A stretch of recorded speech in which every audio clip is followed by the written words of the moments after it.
Instead of telling you what I think you should be doing or how you could be better, or I thought, well, let me just speak from the heart, speak from my gut, and really not have anything prepared, but just tell you what's worked for me.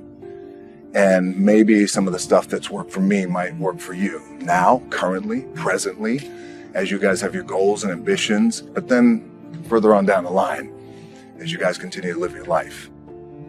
This idea and this notion that you can be anything you want, you can accomplish anything you want, right? We hear that. You've heard that from the time you were little boys. You hear that now. You're already incredibly accomplished. You guys know that.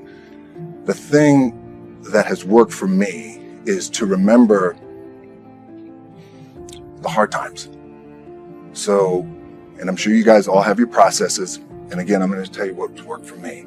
So before a big movie comes out, before, back in the days when I was wrestling with WWE, a WrestleMania match, anything big that would happen, I would always take a moment and I'd just remind myself, all right, I was evicted when I was 14. We were kicked off the island. We couldn't live in Hawaii. Had no place to live. A lot of shit happened. Then when I moved to Nashville, I was arrested multiple times by the time I was 16 years old. I would remember that, and it allows me then to be present in the moment and understand, holy, the stuff I have around me right now. This is the shit that I dreamed of when I was a kid. I am here. I played for University of Miami, played for great teams. Warren Sapp, Ray Lewis, they were my teammates. They were balling. Warren Sapp was playing tight end that time. I was starting defensive tackle. Yeah. They moved him over to D-line. And he looked at me, he's like, yo, dude, I'm going to take your spot. And I said, you ain't taking my spot. He said, I'm going to take your spot. I said, no, you ain't. We battled, and he took my spot. Now, you can imagine how that with me, because there goes my opportunity. He went in, switched to defensive tackle, lit the world on fire. Well, what that did, it crushed me. It crushed my dreams. I had a piss poor senior year, zero production, no NFL, no combine invite, nothing. Finally went to the CFL. Calgary Stampeders, making $250 a week Canadian.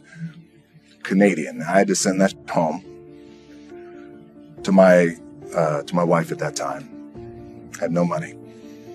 So I remember that. I got cut from Canada. My dad, in his pickup truck, came down 4 o'clock in the morning, picked me up in Miami from Tampa. We lived in a little apartment in Tampa. He drove down in his little pickup truck to Miami to get me when I was cut from the CFL.